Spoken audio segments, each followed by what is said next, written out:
preservation of life is very important for the protection of a country's socio-economic fabric. I appeal to every man, woman, and child traversing the road network.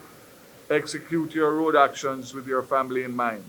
As you bear those words in mind, we now journey ahead to open the pages of this exciting edition of Jamaica Magazine. Hello and welcome. I am your host, Audrey Williams. Today, we will be reminded of what's ahead for the agriculture and fisheries sectors for this fiscal year, while we look at more ways to keep safe on the road. So, don't go anywhere. We'll return after the news.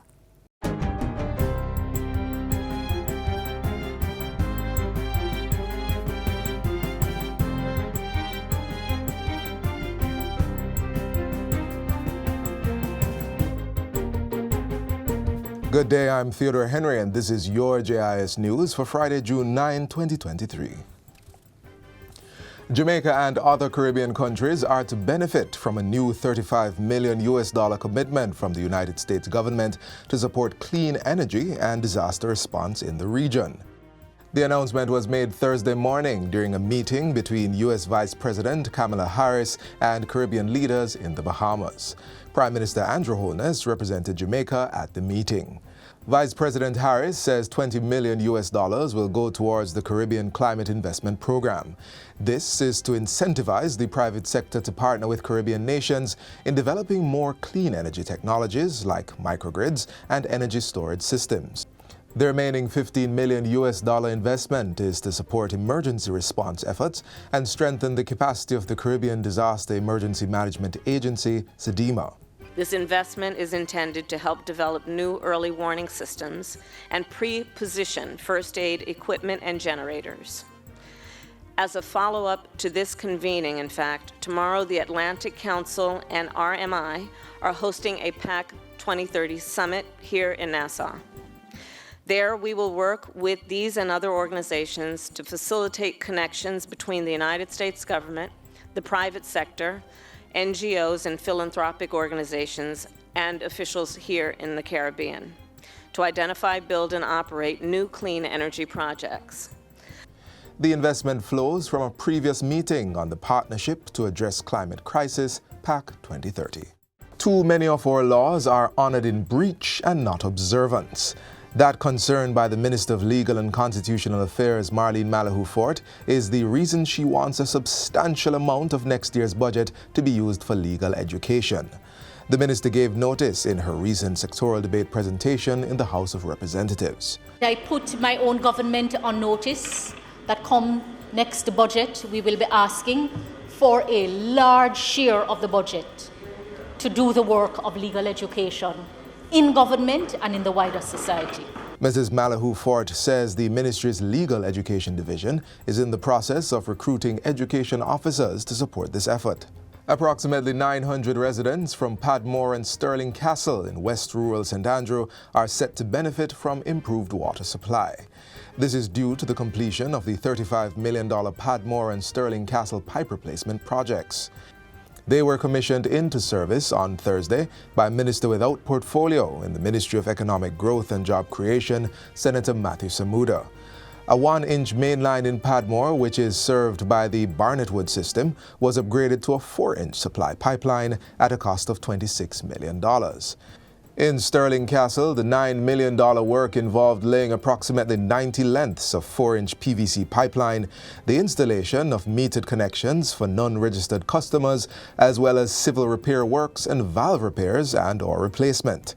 The Ministry of Agriculture has dispatched teams from the Rural Agricultural Development Authority, RADA, to conduct thorough assessments of the impact of recent heavy rainfall in South St. Elizabeth and South Manchester.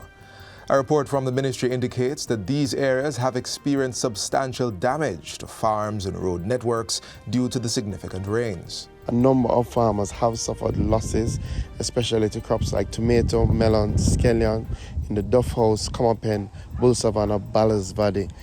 The RADA assessment teams will evaluate the extent of the damage and identify the immediate needs of affected farmers and communities. Minister Floyd Green says a preliminary assessment is expected on Monday, but the farmers can rest assured that the ministry will do all it can to get them back on their feet. we ask them to contact their RADA office to see how we can help. But I want to assure the farmers that we will have them bounce back as quickly as possible. And finally, the first leg of the Tourism Product Development Company, TPDCO's Licensing Expo to aid tourism operators with regularizing their operations began today. The first session of the Licensing Expo was held at the Hibiscus Lodge Hotel in Ocho Rios, St. Anne. It will continue to 5 other resorts across the island where tourism stakeholders are expected to benefit from hands-on support in completing applications and learning about the benefits of being licensed entities. The expo will also support the drive to increase compliance and regulatory standards to assure the quality of Jamaica's tourism product. TPDCO's Executive Director, Wade Mars, says the expo will serve as a catalyst for fostering a vibrant and compliant tourism industry. He says simplifying the licensing process will create an enabling environment for businesses to thrive. This year's staging of the expo will also include personalized consultations with partnering agencies such as JN Small Business Loan, the Exim Bank, the Development Bank of Jamaica, the Public Health Department, Fire Department, and others. The next stops on the Licensing Expo will be on June 15 at the Hotel Tim Bamboo in Portland, then on June 22 at Bread's Sports Complex in St. Elizabeth. The tour continues June 29 at Jamaica Pegasus Hotel in Kingston, then on July 18 at Royalton Hotel in Negril, and the final stop is on July 20 at the Montego Bay Convention Center. And that's it for JIS News Today. I'm Theodore Henry. Thanks for watching.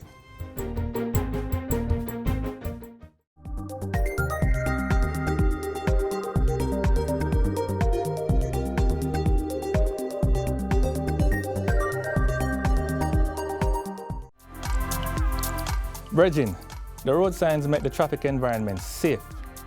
The green light means go. Red means stop. Amber also means stop. Yeah man, it don't mean you must speed up. And get this, even if the light's on green, when the traffic is thick, don't bother move off and block the intersection. And please, don't stop on a pedestrian crossing. Look out for children, the disabled and the elderly. Follow the signs so they all can arrive alive. Be a good road user. Obey the road signs and look out for each other. We said it at the top. Now it's time to dig into the initiatives coming to fruition for the agriculture and fisheries sectors this fiscal year.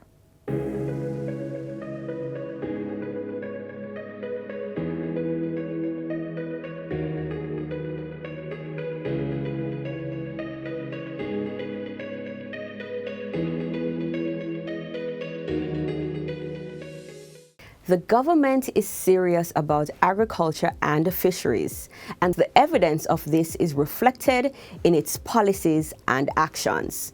These sectors, which includes over 250,000 registered farmers and fisherfolk, is unlocking its full potential for increased production and investment.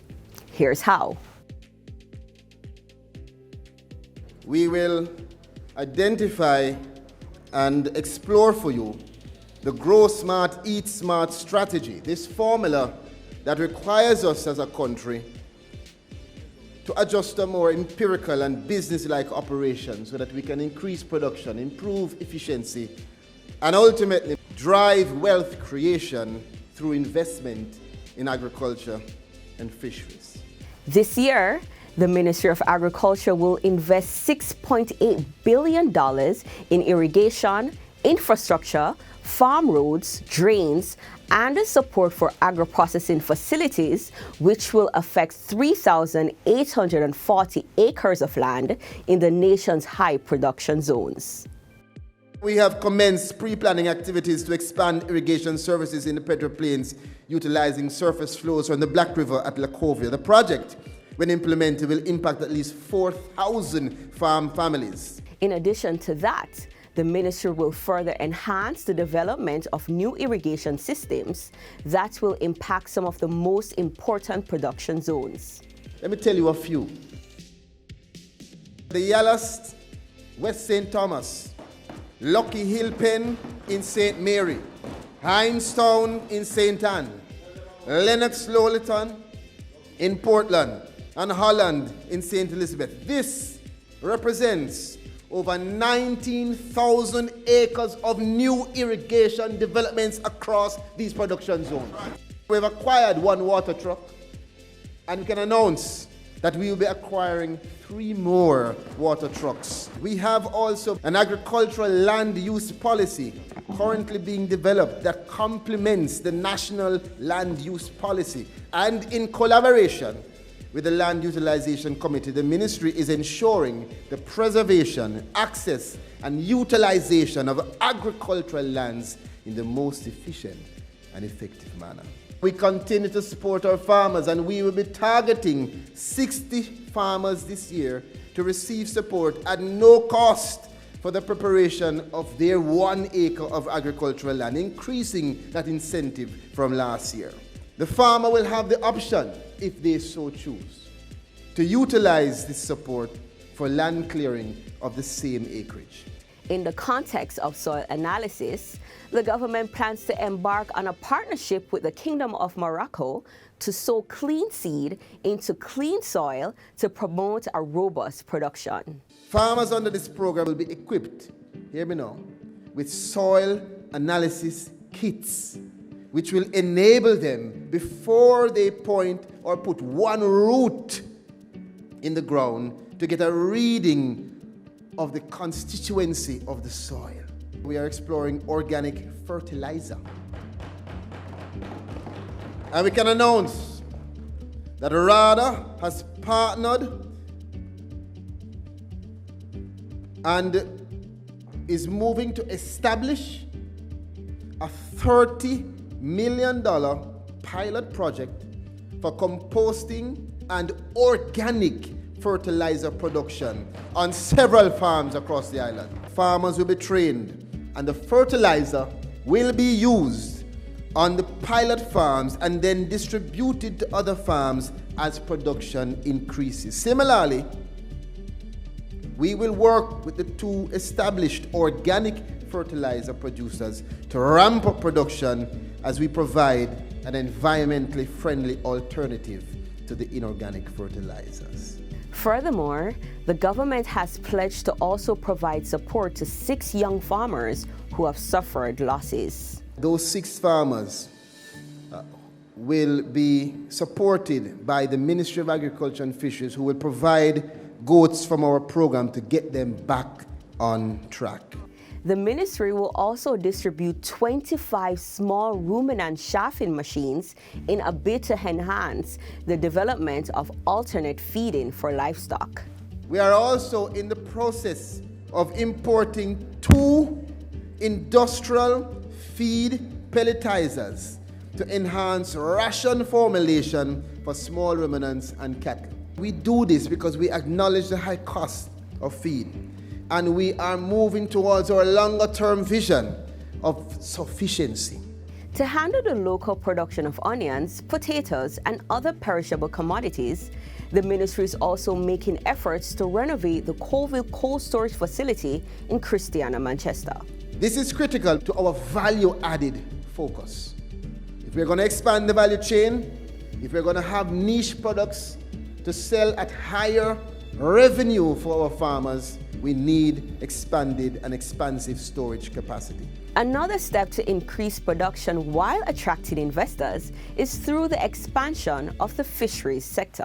I want to also announce, since we're in the spirit of happiness, that for the first 50 new acres of fish ponds established this year, we will provide 15,000 fry per acre free of cost per farmer. So we're encouraging mariculture production by renovating the Bowden facility in St. Thomas to increase the production of oysters and sea moss to develop these 2 emerging subsectors. This year, 2 new fish sanctuaries will also be built to safeguard maritime productivity and sustainability. Bringing to the number 20, an investment in agriculture and fisheries presents significant opportunities for wealth creation. Now is the time. Now is the time for investors to explore the opportunities available and contribute to the sustainable development of our sector.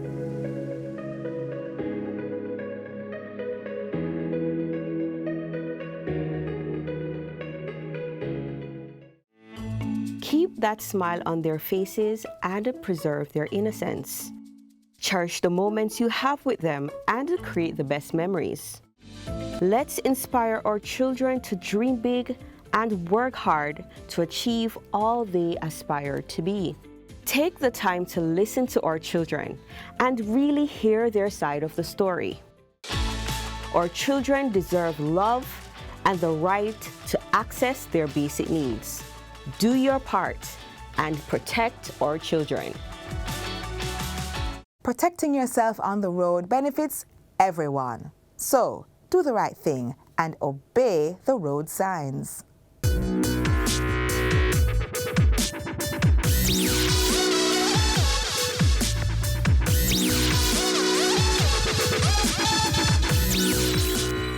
Pedestrians, it is only safe to cross this designated part of the road if you follow the road rules. Never attempt to cross before the indication is given, and do not try to beat the oncoming traffic which has the green light. You have overhead bridges, and overhead bridges are safe areas that are provided for pedestrians to cross. What we are seeing are pedestrians dashing across dual carriageways and then leaping over concrete medians. That is a no-no. We have had persons who have lost their lives doing that. And I am now appealing to pedestrians to do the right thing and access the overhead bridges that are provided in order to save your own life. Where there is no overhead bridge or crossing sign, use the pedestrian crossing with caution. Monitor the lights and cross when it's safe to do so. That is a dangerous practice and a 99.9% chance of this happening. The amount of kinetic energy that comes upon your body, that is going to determine whether or not you survive. There are several signs. Road signs are the language of the road. You have informational signs, directional signs, warning signs, and you have enforcement signs. Enforcement signs are erected upright or those that are drawn on the road surface. For example, you have stop sign, one-way sign, and it points in the direction where the one-way is. No U-turn, no parking, no right turn, no entry, a number of signs. If there's no sign that are erected upright, you will see yellow markings painted on curb walls. That constitute no parking, and you should not park in those areas. You park where white painting is drawn on those curb walls. Those are areas where parking is permitted. You have continuous white lines that are drawn on road surface. No motorist should drive to the right of a continuous white line. There are some other signs, especially like along Knutsford Boulevard, where the dual carriageway is, but there is any elevated median. You see something looking like a zebra crossing. Those crossing depicts a median, but a median that is not elevated. If you disobey a stop sign, it carries a fine of $4,000 or 6 demerit points. If you disobey the traffic light, the red light, that too carries $4,000 a fine or 6 demerit points. On the approach of a traffic light, for example, Halfway Tree Road, Chelsea Avenue, by GIS there is no filter light. You are to obey the light, and whenever you get green, you are to proceed. These lights are so configured that they allow for a pedestrian to cross. So when that red light is on, pedestrians are crossing. So that's why a filter light is not put in. When approaching a roundabout, you are to yield to the person to the right. Right? always allow for that person to go first. Similar thing with a yield sign, a giveaway sign. You have to yield to the person and allow that person to proceed. If you happen to overtake, you have to do so if the way is clear, and once you complete that maneuver, you have to get back to the left lane and remain there. We have persons anticipating the light. You have those that are anticipating the green, and even before the green comes on, they are off. And you have others who are beating the amber in order to go by as well. And I should tell you this, red means you have to stop, amber means you have to prepare to stop, and green means you have to go if the way is clear. And remember, always wear your seatbelt.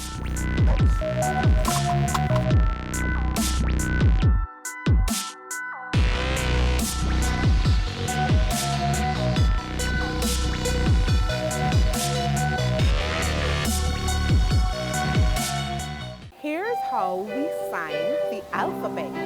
A, B, C, D, E, F, G, H, I, J, K, L, M, N, O, P, Q, R, S, T, U, V, W, X, Y, and Z. Now I know my ABCs. Next time, won't you sign with me? Want to stay alert on the roadways? How about drinking a cup of coffee before leaving the house? Of course, nothing beats sleep. And if you're drowsy, you should not be behind the wheel. But a cup of joe can be a good companion, especially if you're about to embark on a long road trip. Everything in nature speaks, and it's for us to appreciate nature's dialect. The chirping of the birds, The whispers of the trees, a sound of life, a sound of earth's delight. It's in the discovery of the essence of life that we get to partake in the nation's offspring. It's coffee, the signature taste of Jamaica.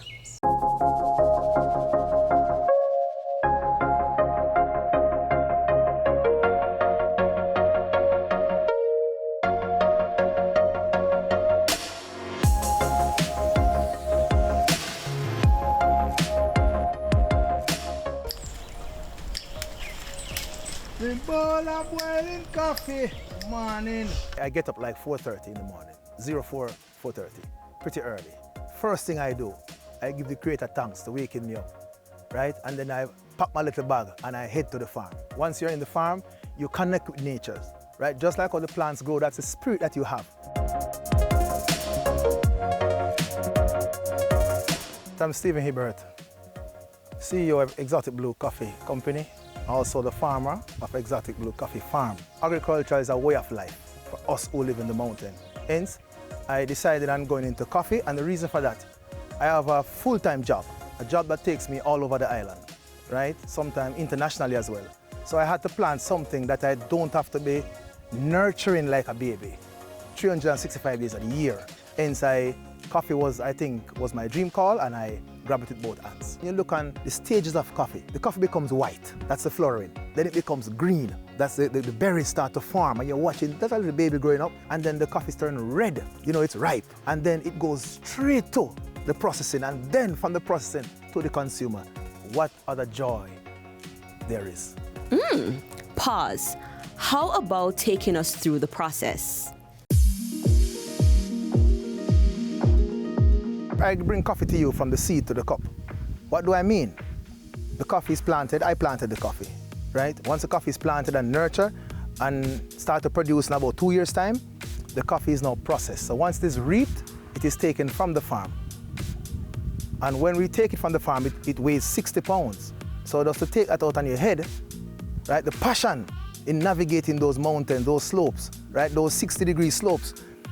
When coffee is planted, especially when they are young, it has to be grown under certain shades. So your shade cover can't be that too dense. So we normally plant bananas planting throughout the field. And once it reaches a certain stage, when the coffee reaches like a 3-year-old, we can start to remove those bananas from the farm. The banana also takes the nutrients away from the coffee. So hence we don't really plant and keep the bananas into the farm. Most farmers are really suffering from that, right? You have the sooty mole, you have the white flies, leaf miner, and so on. But the critical one is the coffee berry borer. These are some little weevil that lays hundreds of eggs into the coffee. So field sanitation is crucial to mitigate against such. And we can use like chemicals and so on, but I move away from the chemical. I try to go the natural way. So what I do is set some traps in the farm to trap those berry borers. And also use field sanitation, ensure that the dry coffee comes off the tree and the earth is dug up and they are buried, right? That's how I mitigate against the coffee berry borer. But there are real pests to the coffee. Now the coffee is now taken where it is processed, which is washed, pulped and dry. The drying process takes you sometimes 3 weeks to dry, sometimes 4 weeks, based on the weather or the temperature in the mountains here. Once the coffee is now dry, it is rested. It stays in the still room for 8 weeks, minimum 8 weeks. After it is rested, it is now hulled, which goes to another machine. The machine cleans up the coffee and then it is graded. Once this roast, we now grind and I can give you a different style of roast based on what the consumer wants. There's the Italian roast, the Turkish roast, the city and full city roasts, the dark roast, and the medium roast. It is ultimately entirely up to you to decide on the roast that best suits your palate. The coffee is then packaged and delivered. 2 years ago, we weren't making any money out of coffee, right? Because I used to sell my coffee to the processors, right? And there are a number of processors in Jamaica. It's hard work, very, very hard work. You have to be dedicated to be a coffee farmer. Sometimes the price is not right? But you still have to dig deep and bring good coffee to the consumer. Sometimes when your consumer call you, your customer call you and say, this coffee is the bomb, it gives you that energy, so you want to go more. Jamaica is prized, the coffee is prized, and you are a part of that process. It gives you that spirit inside of you to go further. I would encourage young people to get involved in farming, get involved in coffee. Now, the more people get in coffee, we can produce more coffee to send to the globe. It is a sought after coffee. It's one of the best coffee in the world right now, Jamaica Blue Mountain coffee. It's that deep, rich coffee flavor. That is the signature of Jamaica.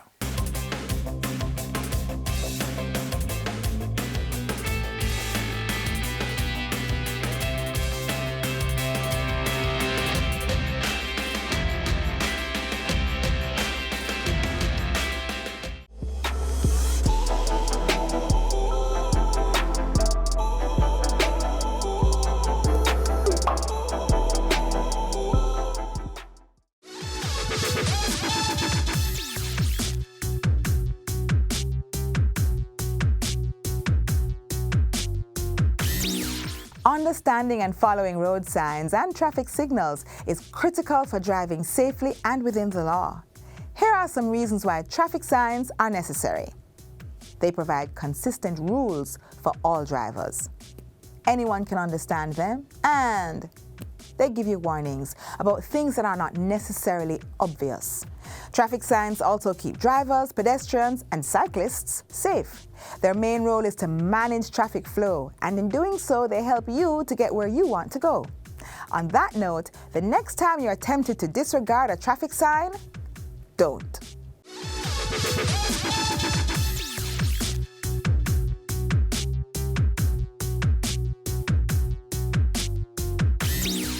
We've reached the end of our program. Get a recap of everything you saw here and more on our website, jis.gov.jm. Please be advised, we are not what we know, but what we're willing to learn. I'm Audrey Williams. Bye for now.